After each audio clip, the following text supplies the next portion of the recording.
शुरुआत में हम सत्या को देखते हैं जो कि सिविल ड्रेस में एक ट्रेन में बैठी होती है। और क्योंकि आजकल काफी न्यूज फैल रही थी कि पब्लिक प्लेसेस से लड़कियों के नाम और आईडी वगैरह की फोटो खींचने के बाद उन्हें गलत तरीके से एडिट करके लड़कियों को ब्लैकमेल किया जाता है, और इसी का पर्दाफाश करने सत्या भी लोकल ट्रेन में बैठी होती है। तभी एक लड़का उसकी आईडी और उसकी फोटो खींचने की कोशिश करता है। सत्या उसको देख लेती है और ये देखकर वो लड़का अपनी जान बचाकर वहाँ से भागना शुरू कर देता है। सत्या तुरंत अपने हैकर प्रॉक्सी को कॉल करती है और उन सारे इलाके के सीसीटीवी को हैक करने कहती है जहाँ से वो लड़का गुजर रहा होगा, ताकि उसके जरिए वो उस लड़के के अड्डे तक पहुँच पाए। और होता भी बिल्कुल ऐसा ही है। वो लड़का पुलिस से बचकर सीधे अपने अड्डे पर आ जाता है जहाँ लड़कियों की फोटो एडिट करने का काम चल रहा है। तभी सत्या अपने साथियों के साथ वहां धावा बोलकर सभी को रंगे हाथों पकड़ लेती है। अब सत्या एक प्रेस कॉन्फ्रेंस के जरिए देश के सभी महिलाओं को शी टीम नाम के एक ऐप के बारे में बताती है, जिसे सत्या की टीम ने मिलकर बनाया है। उस ऐप के जरिए अगर कोई भी लड़की किसी भी मुसीबत में हो तो तुरंत वहां मदद के लिए पुलिस को बुला सकती है। और अब देखते देखते वो ऐप देश भर की लड़कियों तक पहुंच जाता है, जहां सभी अपनी सुरक्षा बढ़ाने के लिए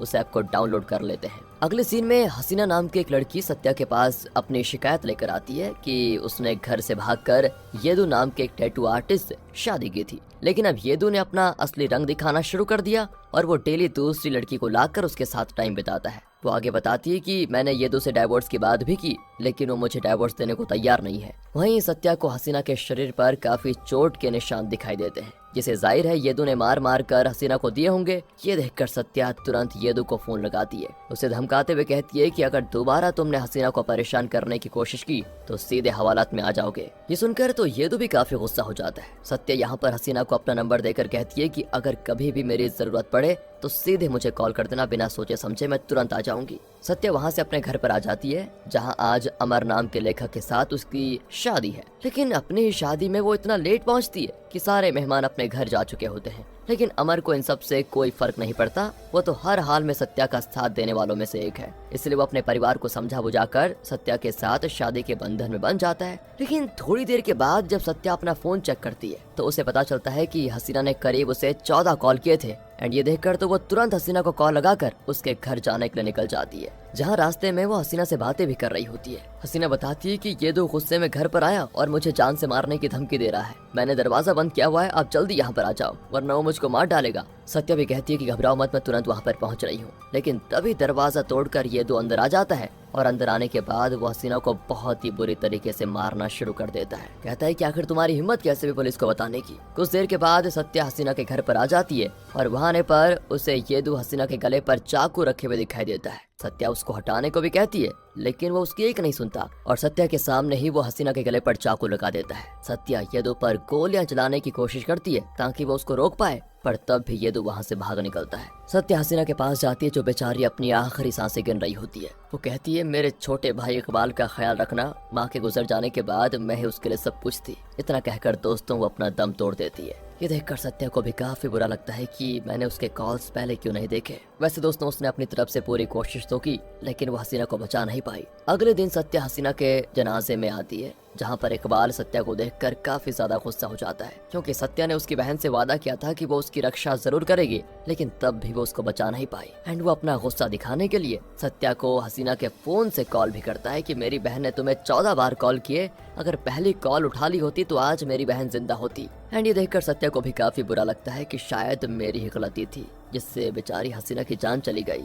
अब पब्लिक प्लेस पर फायरिंग करने के आरोप में सत्या से उसकी गन भी छीन ली जाती है। उसे तो सस्पेंड भी किया जा सकता था, लेकिन सत्या के सीनियर ऑफिसर जोसेफ के कहने पर सस्पेंशन को रोक दिया जाता है। इसके बाद सत्या येदू की तलाश करना शुरू कर देती है, लेकिन वो उसे कहीं नहीं मिलता। साथ ही वो इकबाल को भी भरोसा दिलाने की कोशिश करती है कि मैं तुम्हारी बहन को इंसाफ दिलाऊंगी, पर इकबाल का भरोसा उस पर से उठ जाता है। उसे बिल्कुल भी यकीन नहीं होता कि कभी भी उसकी बहन को इंसाफ मिलेगा। अब हसीना के केस पर काम करते करते सत्या अपनी फैमिली पर ध्यान नहीं दे पा रही होती है। काफी दिन गुजर जाते हैं शादी के, लेकिन अभी तक सत्या ने अपने परिवार को कोई खुशखबरी नहीं दी होती है। डॉक्टर का कहना होता है कि सत्या टेंशन और एंजाइटी का शिकार है, जिस वजह से वो खुद पर ध्यान नहीं दे पा रही है। कुछ दिनों का आराम रहेगा तब जाकर वो ठीक हो पाएगी। लेकिन दोस्तों हम तो जानते ही हैं कि पुलिस का काम तो आराम वाला होता ही नहीं, इसलिए मजबूरन सत्या को भी काम करना ही पड़ रहा है। अगले सीन में जोसेफ सत्या को शी टीम से हटाकर क्राइम टीम में शामिल कर देता है और अब से शी टीम के सभी केसेस दूसरे ऑफिसर संभालेंगे। इस वजह से सत्या के हाथ से हसीना वाला केस निकल जाता है, लेकिन फिर भी वो ऐसे तो इस केस को छोड़ने वाली है नहीं। वो अपने दोस्त राजू जो कि अंडरकवर ऑफिसर है उसके साथ मिलकर येदू के तलाश को जारी रखती है और तलाश उसे उस लड़की तक पहुंचा भी देती है जिसके साथ यदु का चक्कर पहले रह चुका है। वहां आने के बाद सत्या को पता चलता है कि यदु तो एक नंबर का चीटर आदमी है। उसने इस लड़की को भी धोखा दे दिया और इसके साथ न जाने वो कितनी लड़कियों को धोखा दे रहा है। अब बेचारी सत्या हसीना के केस से तो परेशान थी कि तभी उसे खबर मिलती है कि इकबाल भी लापता हो चुका है। कल शाम से वो घर नहीं आया। ये केस प्रसाद नाम के पुलिस ऑफिसर के हवाले होता है, पर तब भी सत्या इसे लेने की कोशिश करती रहती है। लेकिन डीसीपी आनंद राव सत्या से कहता है कि जो प्रोटोकॉल बना है उसे ही फॉलो करो, दूसरे का केस लेने की जरूरत नहीं है। लेकिन फिर भी सत्या इस केस को छोड़ना नहीं चाहती थी। वो अलग से इस केस पर काम करना शुरू कर देती है क्योंकि हसीना को ना बचाने का दुख उसे अभी भी था और अब तो इकबाल भी लापता है तो वो खुद को कभी माफ नहीं कर पाएगी। अगले सीन में सत्या इकबाल के कॉलेज आती है। वहाँ के सीसीटीवी से उसको पता चलता है कि आखिरी बार इकबाल को यहीं पर देखा गया था। लेकिन प्रॉक्सी बताता है कि सीसीटीवी की फुटेज से छेड़छाड़ की गई है, कुछ पार्ट्स को तो कट भी किया गया है। इसलिए प्रॉक्सी आसपास की बिल्डिंग के सीसीटीवी को चेक करता है और चेक करने पर उन्हें पता चलता है कि एक BMW कार इकबाल के पास से गुजरी थी और उस कार की फुटेज को ही सीसीटीवी रिकॉर्डिंग से कट किया गया था। वो कार MP के बेटे ऋषि की होती है जो अक्सर इकबाल के कॉलेज में आया करता था। सत्या ऋषि से सीधे बात नहीं कर सकती थी क्योंकि वो MP का बेटा था, इसलिए वो पहले उसके खिलाफ सबूत इकट्ठा करने लग जाती है ताकि उसको रिमांड में ले सके।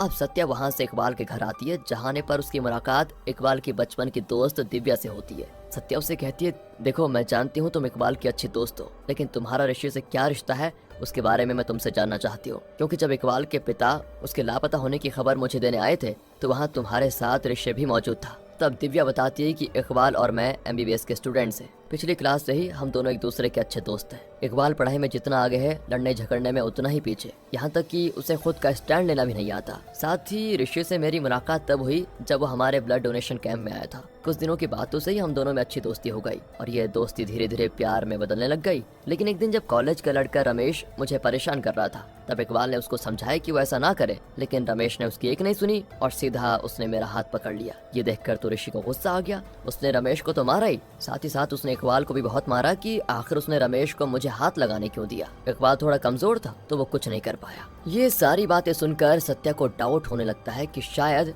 ऋषि ने इकबाल को रास्ते से हटाने के लिए उसका अपहरण कर लिया हो ताकि वो और दिव्या एक साथ न हो पाए। अब इस बात का पता लगाने के लिए सत्या अपनी टीम के साथ ऋषि के ऑफिस पहुंच जाती है जहां ऋषि एक गेमिंग कंपनी का मालिक है। उसने एक वर्चुअल दुनिया वाला गेम बनाया है जिसके अंदर 2 रैंडम लोग खुद को अपनी पसंदीदा आइडेंटिटी बनाकर खेल सकते हैं। बेसिकली एक प्लेयर होगा जो VR लगाकर गेम में एंटर करेगा।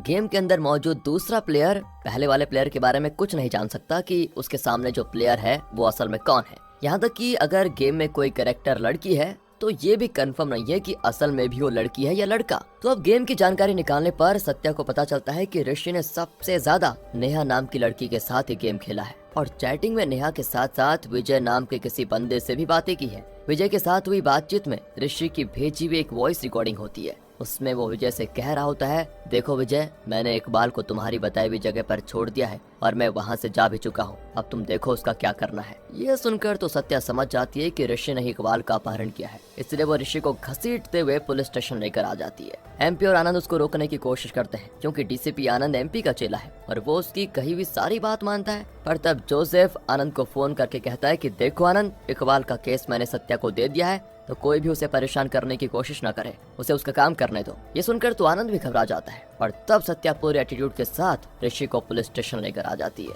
पुलिस स्टेशन आने के बाद सत्या पूरे गुस्से के साथ ऋषि से पूछताछ करती है और ऋषि डर के मारे सब कुछ उगल देता है। वो बताता है कि एक दिन विजय नाम का बंदा मेरे साथ गेम में एंटर हुआ। उसने कहा कि वो एंटी टेररिस्ट स्क्वाड से है, यानी ऐसा पुलिस डिपार्टमेंट जो आतंकवादियों को पकड़ने का काम करती है। विजय ने मुझे बताया कि नेहा का कनेक्शन आतंकवादियों से है और वो जनवरी में कुछ बड़ा प्लान करने की कोशिश कर रही है। ये सुनकर तो मैं घबरा गया। विजय ने मुझसे नेहा के सारे चैट्स डेटा मांगे। उन्हें चेक करने पर मुझे पता चला कि नेहा किसी एक गेमर से बहुत ज्यादा बात करती है। उसने अख्तर नाम के आदमी से किसी को मिलने के लिए कहा एंड मैं बहुत क्यूरियस हो चुका था कि आखिर वो कौन सा बंदा है जिससे अख्तर मिलने वाला है। इसलिए मैंने अख्तर को चुपके से पीछा करना शुरू किया और पीछा करने पर मुझे पता चला कि वो अनजान बंदा कोई और नहीं बल्कि इकबाल है। वो किसी आतंकवादी ग्रुप से मिला हुआ है। ये जानकर तो मैं एकदम घबरा गया और मैं सारी बात समझ गया कि विजय सही कह रहा था।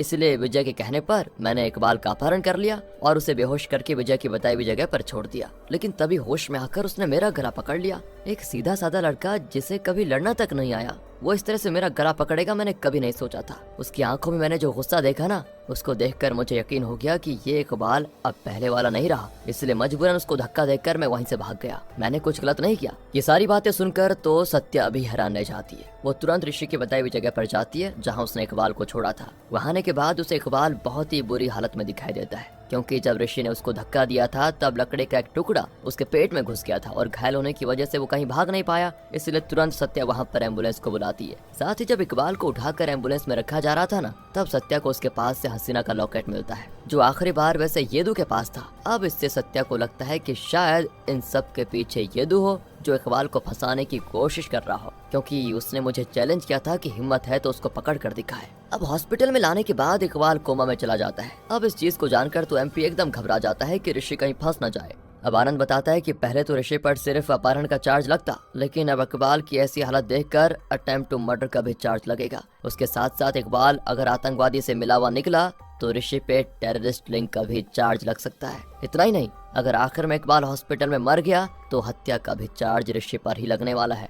इन शॉर्ट, ऋषि बुरी तरह फंस गया और ये केस मेरे हाथ में भी नहीं है, तो मैं कुछ नहीं कर सकता।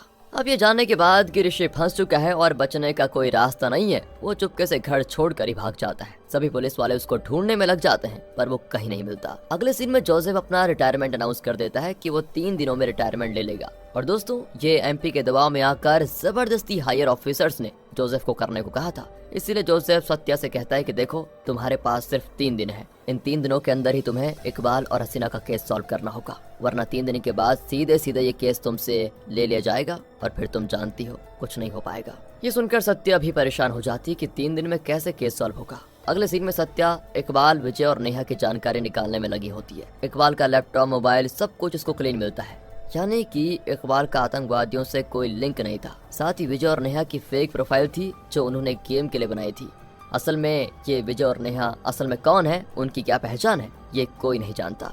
इसीलिए अब सत्या के पास आखिरी ऑप्शन अख्तर बचा है, उसी के जरिए वो नेहा और विजय तक पहुंच सकती है। इसलिए सत्या अपना चेहरा छुपाकर उस इलाके में पहुंच जाती है जहां पर अख्तर रहता है। वो वहाँ पर एक प्रोस्टिट्यूट बनकर आती है ताकि आसानी से अख्तर के घर पर जा सके, और होता भी बिल्कुल ऐसा ही है। अख्तर उसे अपने घर ले आता है। सत्या जैसे ही अख्तर के घर में आती है, उसे वहाँ पर कई सारे लोगों के पेपर्स दिखाई देते हैं जो सभी आतंकवादी संगठन में शामिल होना चाहते थे, और उन्हीं में इकबाल का भी पेपर होता है, जिसे सत्या तुरंत अपने पास रख लेती है, क्योंकि सत्या को पता था कि इकबाल आतंकवादी नहीं है, कोई उसे फंसाने की कोशिश कर रहा है। ये देखकर तो अख्तर समझ आता है कि सत्या कोई आम इंसान नहीं बल्कि एक पुलिस वाली है, इसलिए वो सत्या से लड़ना शुरू कर देता है। पर अख्तर उसे क्या मारता, इससे पहले सत्या उसकी हालत ही खराब कर देती है और इकबाल का पेपर लेकर आराम से चली जाती है। अगले सीन में सत्या को पता चलता है कि ऋषि दिव्या से बात कर रहा है, क्योंकि उन दोनों का फोन सत्या ने ट्रेस पर लगा दिया था। लेकिन जब तक ऋषि की लोकेशन निकाल कर वहाँ पर पहुँचा जाता, इससे पहले ही वो भाग जाता है। अब सत्या दोबारा इकबाल के घर आती है, जहां उसके पिता से बात करने के दौरान सत्या की नजर इकबाल की फैमिली फोटो पर पड़ती है, जिसमें उसको विजय दिखाई देता है। अब सत्या इकबाल के पिता से विजय के बारे में पूछती है, जिस पर वो कहते हैं कि ये मेरा साला रियाज है, ये इस्तांबुल में काम करता है, इसने तो हसीना को भी वहाँ ले जाने की बात की थी, लेकिन मुझे पता चला कि ये लड़कियों को वहाँ पर गलत काम करवाता है, इसलिए मैंने मना कर दिया। ये सुनकर सत्या हैरान हो जाती है कि अच्छा, रियाज को विजय बनाकर किसी ने ऋषि से बात की होगी। कोई तो ऐसा है जो विजय नाम के जरिए रियाज की सच्चाई सामने लाना चाहता था। फिर क्या था, सत्या रियाज को रिमांड में ले लेती है ताकि उससे पूछताछ कर पाए, लेकिन रियाज कहता है, देखो मुझे नहीं मालूम कि ये विजय कौन है और न ही मैंने कभी वो गेम खेला है। आप लोग बिना सबूत के मुझे रिमांड में नहीं ले सकते, पहले सबूत लेकर आओ फिर पूछताछ करो। और अब सबूत न होने की वजह से मजबूरन उन्हें रियाज को छोड़ना पड़ता है। उसी तरह से उन्हें नेहा के बारे में भी जानकारी मिलती है। उसकी लोकेशन ट्रेस करने पर सत्या तुरंत उसके पास पहुंच जाती है, और बात करने पर सत्या को पता चलता है कि उसका असली नाम माया है और उसने भी कभी ऋषि का गेम नहीं खेला, तो वो नेहा बनकर ऋषि से बात कैसे कर सकती है। साथ ही ये माया वही लड़की होती है दोस्तों, जिसका येदू के साथ तब चक्कर चल रहा था जब हसीना जिंदा थी। सत्या फिर से परेशान हो जाती है कि ये हो क्या रहा है। घूम फिर कर गाड़ी एक ही जगह पर अटक जाती है कि आखिर इनके पीछे है कौन, जो रियाज और माया की फेक आइडेंटिटी से ऋषि को फंसा रहे हैं। पर तब भी सत्या उन दोनों के ऊपर अपने अंडरकवर एजेंट्स को लगा देती है ताकि वो माया और रियाज की हरकतों पर नजर रख पाए। वहीं ऋषि और दिव्या दोनों मिलकर उस आदमी का पता लगा रहे होते हैं जिस इंसान ने ऋषि को बेहोशी वाला इंजेक्शन दिया था, और वही इंजेक्शन लगाकर ऋषि ने इकबाल को बेहोश करके उसका अपहरण किया था। वो दोनों उस आदमी के घर पर पहुंच जाते हैं और तब वो आदमी बताता है कि एक लड़का आया था मेरे पास जिसने मुझे ये पैसे दिए थे और कहा कि ये इंजेक्शन तुम्हें दे दे। मुझे तो ये भी नहीं पता था कि वो इंजेक्शन था किस चीज का। अब अगले सीन में दिखाते हैं तो सत्या रियाज की सच्चाई सामने लाने के लिए पहले रियाज के ठिकाने पर आती है और वहाँ पर आने के बाद खुद को उनके हाथों पकड़वा भी देती है ताकि देख सके कि क्या सच में रियाज लड़कियों को इस्तांबुल भेजने का काम करता है या नहीं। और तब जैसे रियाज और उसके गुंडे सत्या को देखते हैं ना तो वो उसको पकड़कर एक कंटेनर में डाल देते हैं जिसके अंदर सत्या को करीब 12 लड़कियां दिखाई देती हैं जिन्हें इस्तांबुल भेजने की तैयारी की जा रही है। ये देखकर तो सत्या का शक यकीन में बदल जाता है और इस तरह उसे रियाज के खिलाफ सबूत भी मिल जाता है। लेकिन सबूत दूसरे पुलिस तक पहुंचाने के लिए पहले तो सत्या को यहाँ से बाहर निकलना होगा ना। इसलिए सत्या सभी लड़कियों के दुपट्टे से कंटेनर का दरवाजा खोलती है और बाहर आने के बाद शीटी मैप की मदद से बैकअप बुलाने की कोशिश करती है। लेकिन दुर्भाग्य से मोबाइल में नेटवर्क नहीं होता। तभी वहाँ पर रियाज के गुंडे आ जाते हैं जो सत्या के पीछे पड़े हुए हैं। पर तब सत्या नारी शक्ति दिखाते हुए उनको खूब धुलाई करती है। लेकिन एक अकेली लड़की कब तक मुस्टंडों का सामना कर पाती। वो सभी सत्या पर भारी पड़ जाते हैं और उसे जान से मारने की कोशिश भी करते हैं। लेकिन तभी भाग्य से वहाँ पुलिस की टीम पहुँच जाती है क्योंकि उन 12 में से एक लड़की सत्या का मोबाइल लेकर वहाँ से भाग निकली थी और काफी दूर पर आने के बाद उसको नेटवर्क भी मिल चुका था। इसीलिए बैकअप टीम यहाँ पर पहुंच गई जिस वजह से सारे पुलिस वाले रियाज और उसके गुंडों को पकड़कर जेल में डाल देते हैं। अब सत्या जैसे ही घर पर आती है ना अमर उससे कहता है तुम्हें पता है कल हमारी शादी की सालगिरह थी लेकिन तुम 2 दिनों बाद घर आई हो। तुम्हें ये भी सोचना चाहिए कि काम के बाहर भी एक दुनिया है जिसे तुम्हें संभालना है। कई केस आते हैं और चले जाते हैं, हर केस का सॉल्व होना जरूरी नहीं होता। तो आखिर हसीना के केस में ऐसा क्या है जिसके पीछे तुम इतनी पड़ी हुई हो। तब सत्या उससे कहती है जब हसीना मरी थी तब वो माँ बनने वाली थी। मैं हसीना के साथ साथ एक ऐसे बच्चे को भी नहीं बचा पाई जिसने ये दुनिया तक नहीं देखी और यही वजह है कि मैं खुद पर भी ध्यान नहीं दे पा रही हूँ। मुझे हर रात डरावने सपने आते हैं और जब तक मैं हसीना का केस सॉल्व न कर दूं ना मुझे सुकून नहीं मिलेगा। ये सुनकर तो अमर भी हैरान हो जाता है और सत्या को रोता देखकर तुरंत उसको संभालता है। साथ ही उसको दिलासा भी देता है कि फिक्र मत करो, हसीना को इंसाफ जरूर मिलेगा। अगले सीन में अमर सत्या से कहता है देखो मैंने नेहा और विजय दोनों के मैसेजेस को ध्यान से देखा। उसमें मैंने एक छोटी चीज नोटिस की कि इन दोनों के लिखने का तरीका बिल्कुल सेम है। इस हिसाब से मेरा मानना है कि नेहा और विजय एक ही बंदा है जो 2 अलग अलग नाम से आईडी चला रहे हैं। सत्या भी ये सुनकर हैरान रह जाती है। अगले सीन में सत्या का अंडरकवर ऑफिसर उसे बताता है मैम मुझे पता चल गया है कि येदू अभी कहाँ पर है। इसलिए सत्या उसके पास तुरंत भागती है जहाँ वो एजेंट छुप कर उसे एक गन भी देता है। पर जब सत्या येदू के पास आती है ना वो उसकी हालत देखकर दंग रह जाती है क्योंकि येदू का पूरा शरीर सड़ चुका था। अजीब सी बीमारी हो गई थी उसे। यहाँ पर आने पर सत्या को ये भी पता चलता है कि येदू की यहाँ एक पत्नी भी है जो उसकी सबसे पहली पत्नी है। उसके बाद ही उसने शहर जाकर अलग अलग लोगों के साथ चीट करना शुरू किया। तब उसकी पत्नी बताती है कि करीब 1 साल पहले अचानक से इनको ये बीमारी हो गई और धीरे धीरे इनका पूरा शरीर सड़ने लग गया। एक डॉक्टर है वही इनका इलाज करते हैं। तब येदू की ऐसी हालत देखकर सत्या को याद आता है कि रमेश को भी इसी तरह की बीमारी हुई है जो अभी हॉस्पिटल में एडमिट है। वही रमेश दोस्तों जिसने आपको याद होगा दिव्या का हाथ पकड़ा था। फिर सत्या अमर को फोन करके विजय और नेहा के चैट्स चेक करने को कहती है कि क्या उसमें कुछ जगह पर एल अल्फाबेट मिसिंग है, जिसमें अमर हाँ में जवाब देता है कि हाँ कुछ जगह पर एल के बजाय आई यूज किया गया है। ये सुनकर सत्या को सारी चीजें समझ में आ जाती हैं कि इकबाल के कीबोर्ड में भी एल का बटन गायब था। वो येदू की पत्नी को इकबाल का फोटो दिखाकर कहती है क्या यही वो डॉक्टर है जो येदू का इलाज करता है। वो हाँ में जवाब देती है। इसका मतलब दोस्तों जिसे हम अभी तक मासूम समझ रहे थे वही असली मास्टरमाइंड निकला। पर ये सब करने के पीछे इकबाल का मकसद क्या था, चलिए आगे पता करते हैं। दूसरी तरफ जैसे इकबाल को होश आता है ना वो तुरंत दिव्या के घर पहुंच जाता है जहां उसे ऋषि दिखाई देता है, जिसको देखकर इकबाल ये बता देता है कि जिस नेहा और विजय ने मिलकर तुम्हें फंसाया वो दोनों कोई और नहीं बल्कि मैं ही हूँ। ये सुनकर ऋषि एकदम से गुस्सा हो जाता है और उससे पूछता है कि आखिर तुम्हें ऐसा हुआ क्या है, क्यों किया तुमने ऐसा। लेकिन तब इकबाल उसे किसी तरह का इंजेक्शन लगा देता है जिससे ऋषि को चक्कर आने लग जाते हैं। लेकिन उस इंजेक्शन में दवा की मात्रा काफी कम थी और ऐसा ही इंजेक्शन इकबाल ने येदू को भी लगाया था। और उसे जब ये पता चला कि पुलिस येदू को ढूंढ नहीं पा रही है तो उसने येदू की जानकारी निकालना शुरू कर दी और जैसे वो उससे मिला उसने ये इंजेक्शन उसके अंदर घुसा दिया।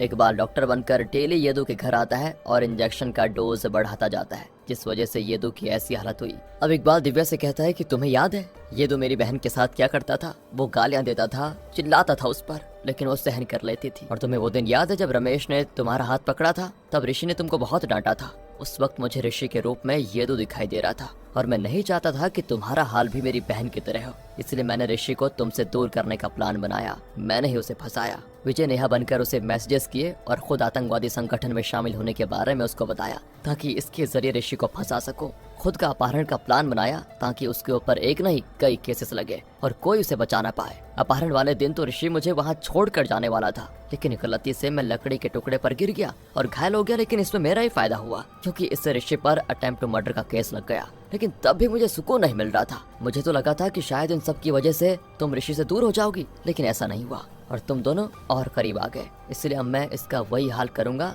जो मैंने रमेश और येदू का किया है। पर दोस्तों, इससे पहले कि इकबाल उसे इंजेक्शन लगा पाता, वहाँ पर सत्या आकर उसको रोक लेती है। वो उससे कहती है कि मैं तुम्हारे बारे में सब कुछ जान चुकी हूँ, भलाई इसी में है कि वो इंजेक्शन फेंक दो। सत्या कहती है तुमने ऋषि को दिव्या से दूर करने के लिए उसे नेहा और विजय बनकर फंसाया। तुमने रियाज को विजय बनाया ताकि पुलिस जब इसके बारे में जानकारी निकाले तो उसकी करतूतें सामने आ जाए। उसे तुमने इसीलिए फंसाया क्योंकि वो हसीना को इस्तांबुल में बेचना चाहता था। साथ ही येदू को ढूंढते ढूंढते तुम माया तक पहुंचे। तुमने उसका चेहरा यूज किया ताकि उसके जरिए सबको पता चल पाए कि येदू किस किस्म का इंसान था। वो माया और तुम्हारी बहन की तरह न जाने कितनी लड़कियों को चीट कर चुका है। तुमने बदला लिया, ठीक है, लेकिन तरीका गलत था। तुम्हें कानून पर भरोसा करना चाहिए था, इसलिए चुपचाप वो इंजेक्शन फेंक दो, क्योंकि अगर यहाँ पर हसीना होती तो वो भी वही करती। ये सुनकर इकबाल एकदम हैरान हो जाता है। तब उसे सत्या के अंदर उसकी बहन दिखाई देती है जो उस पर गन ताने हुई है। ये देखकर उसे समझ में आ जाता है कि शायद सत्या ठीक कह रही है और वो खुद को सरेंडर कर देता है। और अब मूवी के आखिर सीन में सत्या प्रेग्नेंट है क्योंकि हसीना को इंसाफ मिलने के बाद उसे डरावने सपने आने बंद हो गए। साथ ही वो अब अमर को भी टाइम देने लगी है और इसी मिक्स फीलिंग के साथ ये मूवी यहाँ पर खत्म हो जाती है।